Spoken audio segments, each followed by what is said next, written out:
ஒன்று கொரிந்தியர் அதிகாரம் 2.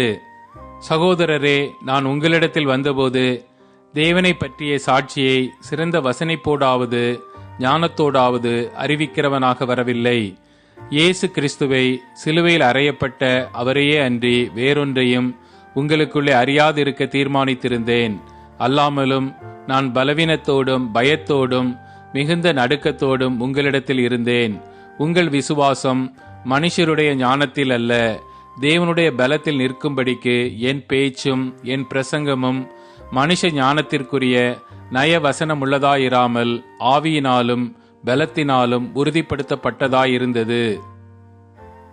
அப்படி இருந்தும் தேறினவர்களுக்குள்ளே ஞானத்தை பேசுகிறோம்.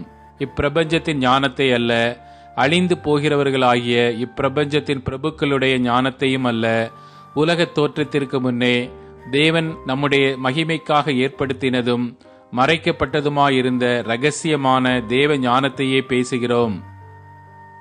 அதை இப்பிரபஞ்சத்து பிரபுக்களில் ஒருவனும் அறியவில்லை. அறிந்தார்களானால் மகிமையின் கர்த்தரை அவர்கள் சிலுவையில் அறைய மாட்டார்களே.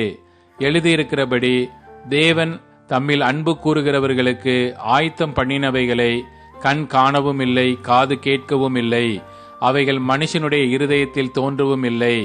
நமக்கோ தேவன் அவைகளை தமது ஆவியினாலே வெளிப்படுத்தினார். அந்த ஆவியானவர் எல்லாவற்றையும் தேவனுடைய ஆழங்களையும் ஆராய்ந்திருக்கிறார்.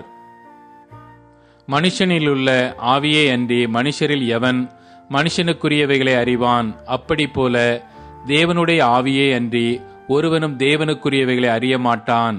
நாங்களோ உலகத்தின் ஆவியை பெறாமல் தேவனால் எங்களுக்கு அருளப்பட்டவைகளை அறியும்படிக்கு தேவனிலிருந்து புறப்படுகிற ஆவியையே பெற்றோம். அவைகளை நாங்கள் மனுஷ ஞானம் போதிக்கிற வார்த்தைகளாலே பேசாமல் பரிசுத்த ஆவி போதிக்கிற வார்த்தைகளாலே பேசி ஆவிக்குரியவைகளை ஆவிக்குரியவைகளோடே சம்பந்தப்படுத்தி காண்பிக்கிறோம்.